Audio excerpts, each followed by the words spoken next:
So this is part number 5 in the interview with Rabbi Yosef Engel, the shliach of the Rebbe for 54 years, since 1970, in Long Beach, California. So let's talk now about the 80s, 90s. How did the Chabad community of Long Beach continue developing? So one of the growths of the community was that we started an outreach program, a college outreach program. Right.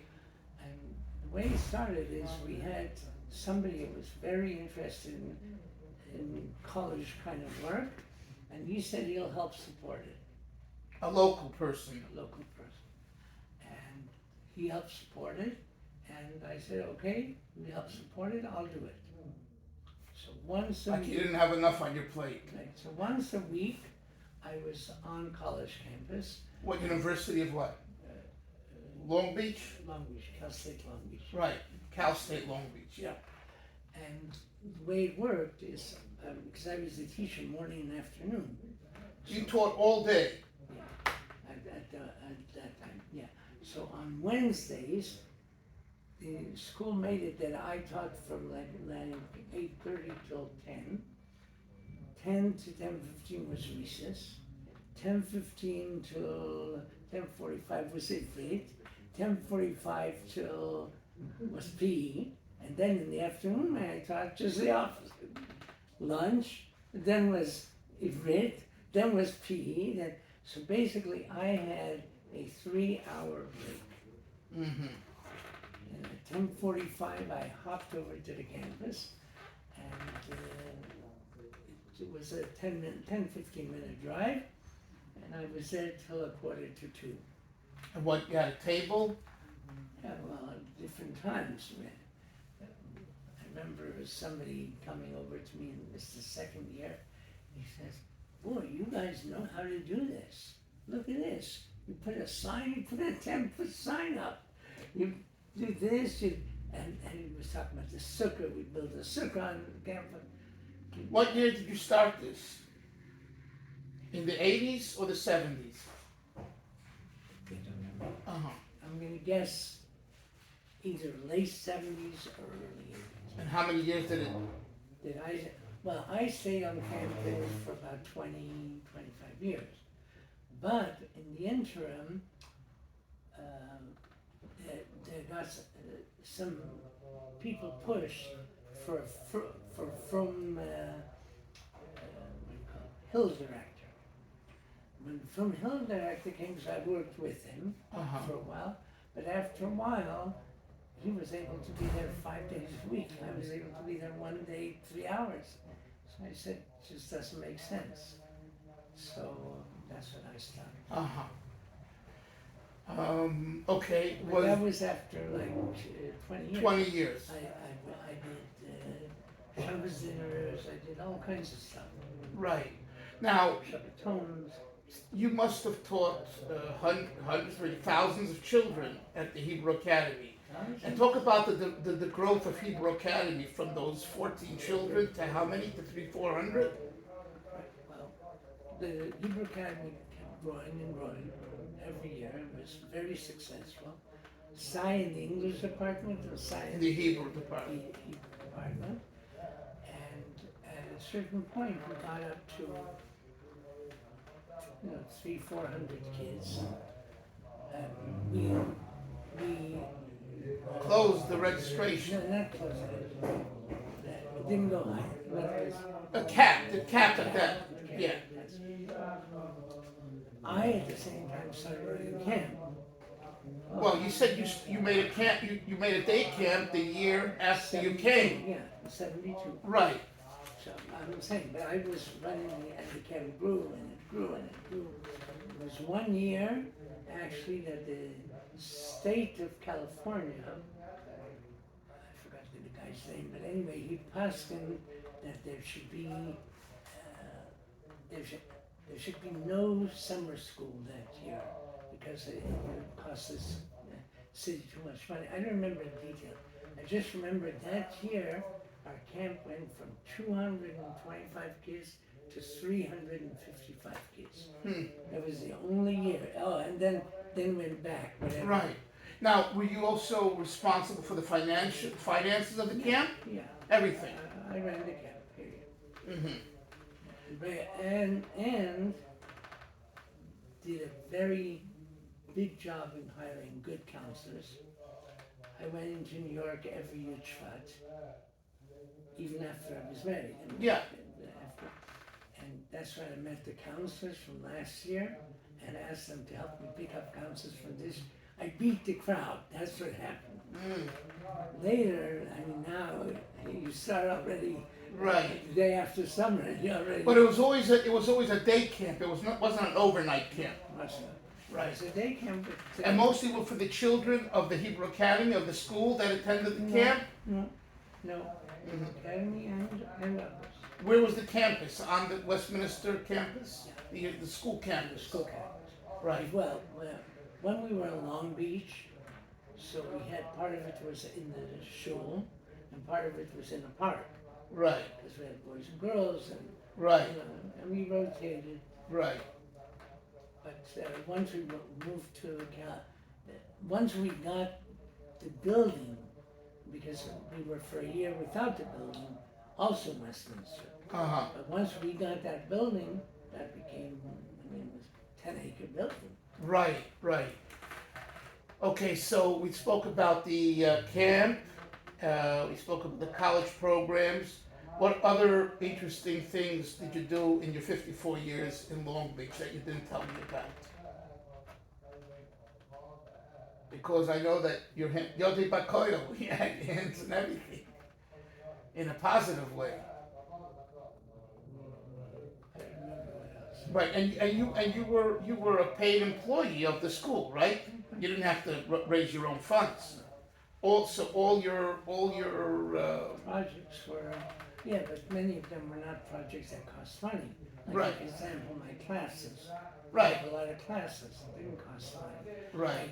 I worked with a college campus 1 day a week, and that guy paid for that. Right. Paid the school for Right, right. What about, you said yesterday, you told me that you were doing alumni work. Can you tell me a little about that? Yeah. Once I stopped teaching, which was about 10 years ago. Okay. I'm not sure exactly. You retired from teaching. I retired from teaching. Okay. So then I wanted to be still part of the school. Yeah. Oh, I felt I couldn't handle a whole day anymore. That's what it was. Okay. So the school gave me a job. We have alumni, we have thousands of alumni. Start making contacts with them. And that's what I do now. You like to make programs for them? Not so much programs, but I do programs, yes. We do, from time to time, we do a reunion. From time to time. Oh, one of the things that we do that was very successful is we decided the first year that we would, when our school has a big dinner for big monies, to raise money, we would invite one class, and that class would be free to them, that they're To come to the dinner, right. come to the dinner. The first years it was 2 or 3 classes, but then as the classes got bigger, so it became 2 classes, this year Right. was 1 class. And from, let's say this year, I dealt with about 100 possible students. 100 what? People that went through Through the the school, school. that graduated in '98. Did not necessarily graduated from the Hebrew Academy. That graduated in '98. So that means that you could have been in 2nd or 3rd grade and graduated in '98. There could be someone in 11th and 12th grade graduated in '98. Right. But you were all the same age. I understand. Some of them knew each other and some didn't. And usually we get to that, we get about 20 people. Okay. First of all, it's hard for us to track them down, we can't find the numbers, and we can, that's a major part of that job. And then, once you track, the Hebrew Academy, I went to 1st grade, yeah. That's one reaction. Other reactions are, Rabbi Engel, it's so nice to hear from you. Once in a while you get a statement like, Rabbi Engel, you're still alive? How about Rabbi Engel? Here's a big check. That hasn't happened yet. But it is true that some of the alumni have come through big checks. So somebody, But most of them were more on the traditional side, right? already even before. And And they were the honorees of the school. Actually, this year, to give you an example, this year was very different than every year. The honorees were Rabbi and Mrs. Greenwald for so many years of working for the school, 40 years or whatever. Right. Parents. Paris Greenwald. And he collects money. Yeah. And she's been teaching all these Yeah. years. But he doesn't only collect money. He invites people to his house for Yom Tov, for Shabbat. He's always having people at their house. He's made a lot of connections through that. And the other one was Shmuley Newman. Rabbi Newman's son. I have no idea what he gave, but I'm sure that it was at least $25,000. At least. Right. He's lives in L.A. Yes, But what about the Ruchni spirit? You know, do you also talk to some of your alumni about Yiddishkeit? Does it come up? You know, if they're not religious. Of course, that's part of the Right. whole thing. Are you going to Shul? Purim is coming. Are you going to Shul? And, you know, but I find out that I would say a third have become much firmer. A third have stayed where they were. Right. And I would say not a third, but maybe a little less than a third have really no shackles. Right. No connection. Right. But we try and we reopen that connection. Mhm. That's part of my So job. that's what you're doing now is the alumni. Right. Right. What final message would you like to leave to the Jewish world, to the Lubavitcher world, to your family? If you had to sum up, what would you say? Number one, I would say is never give up. Just keep going, and you will succeed. Okay. Especially if you have a good project or a good thing you're working on, whatever it is. A perfect example is our school. Our school, at a certain point, had, I think I told you, 5% from people, or Lubavitchers, just basically the rabbis and the children. And now our school has, from people that have passed through the school and so on, I would say 25% of them have grown noticeably. Mm-hmm. So, noticeably means some to the point where they became totally frum. And then there's some that have become our friends, almost like friends of Lubavitch. They are supporters. Mm-hmm. They're lav dafka frum, but they support everything that we do, Mm-hmm. financially and in other ways. Right. Okay, so the first thing is don't give up. What's the second thing you wanted to say? The second thing is, if you have a project that's worthwhile, it will succeed if you don't give up. Right. What about any thoughts about Chabad, the Rebbe, Lubavitch? You know, Okay. you've seen it so many years. Right. Interestingly enough, maybe we haven't done enough. We don't emphasize in a big way, mostly because of the school. In other words, What? You didn't finish. We don't emphasize enough what? in a big way that we're Lubavitch, because that's what people are afraid of. In Well, other words, that's because- maybe by you in the school. Everyone here emphasizes their Lubavitch. Who doesn't emphasize their Lubavitch? in our school it's different. Uh-huh. In our school it's different because everyone here, 80% are from. Yeah. We have in our school, over the years, we had very few from KISS. Right. Then it started growing and growing and growing. Right. We added a high school. The high school added Right. from KISS. So now, I would say, I really don't know the numbers, but I would say 50% of the people that come to our school are from. Right, but what I'm asking a different About question. specific- I'm asking you know, you came as a little boy, you went through the yeshiva, you told us earlier you love being in the yeshiva and the environment. You get married, you go out on shlichus, you know, to California, you're there 54 years, you've seen Lubavitch in its infancy state. Oh, absolutely. That's what I want. Well, first of all, in California itself, Lubavitch has grown and grown and grown unbelievably. Now, I think we have about 300 shluchim. When I came, I think I was maybe the 7th shliach. I'm not even sure exactly. And see, our shul is the firmer shul, firmer than most the Chabad houses that, you know, just open. Our shul was, because we had all the teachers and, you know. So a lot of places, what happened is, came up Rosh Hashanah and Kippur, from all the cities where they were sending to our school, they came to our shul. Right, Now, we've opened shuls in all those places. right.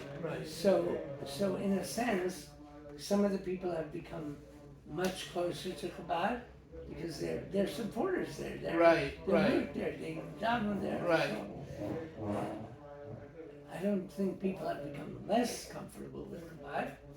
If anything, sometimes people are a little afraid, you know, send my kid to Chabad, it becomes too religious. Right. Do you feel that you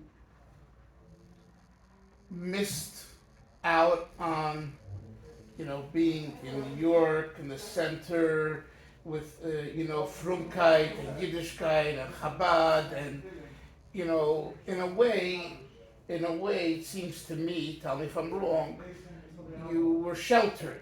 You were sheltered in the sense of you were so dedicated to the Hebrew Academy and to your shlichus, but it was like you didn't really involve yourself or even know about everything that was happening. Well, yeah, yes and no. First of all, each of us went to New York at least twice a year. Right. I went on Yitzhak every Yeah, you told me, years, yes. Yeah. years and years. Yeah.